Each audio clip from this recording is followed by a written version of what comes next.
அன்பும் அரணும் திருவள்ளுவம். வள்ளுவ பார்வை. அதிகாரம் 67 வினைத்திட்பம். குறட்பா 665. செயலாற்றுதலில் உள்ள மன உறுதியே வினைத்திட்பம் என்கின்றது வான்புகழ் வள்ளுவம்.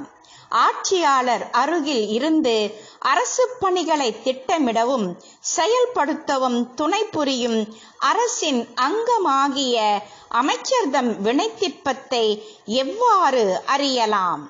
விளக்குகின்றது வினைத்திட்பத்தின் 5ஆம் குறட்பா.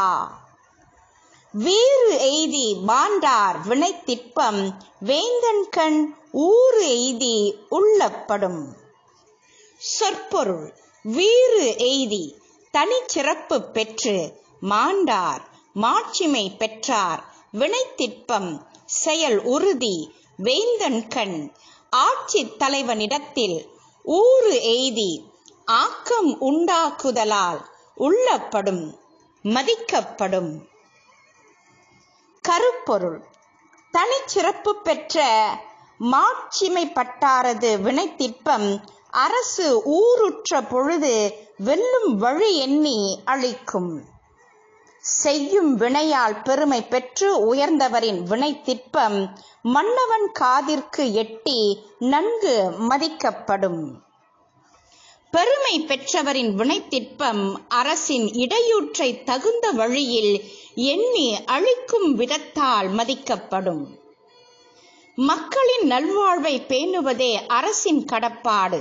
நாட்டின் அரசியல், பொருளாதாரம் போன்ற அனைத்து துறைகளிலும் நிலைத்தன்மை பேணுவதில் அரசு பல்வகை சிக்கல்களை எதிர்நோக்க நேரலாம்.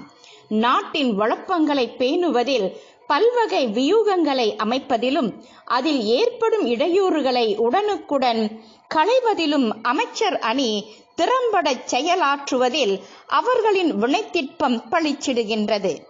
அமைச்சர்தம் கல்வியறிவு, பட்டறிவு, அறிவு முதிர்ச்சி, செயல்திறம் யாவும் அவர்தம் வினைத்திட்பத்திற்கு வலிமை கூட்டும்.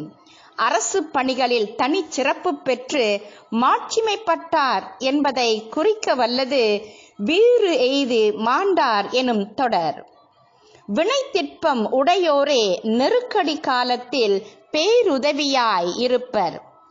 அரசு பெருஞ்சிக்கல்களை எதிர்நோக்கும் பொழுது அமைச்சர் தன் வினைத்திட்பத்தால் அவற்றை தகர்ப்பார்.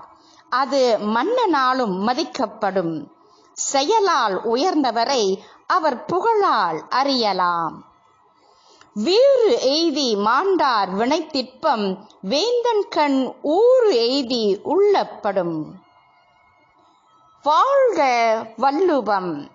வெல்க குறளியம்! வள்ளுவ பார்வையில் சுபா சுப்பிரமணியம்.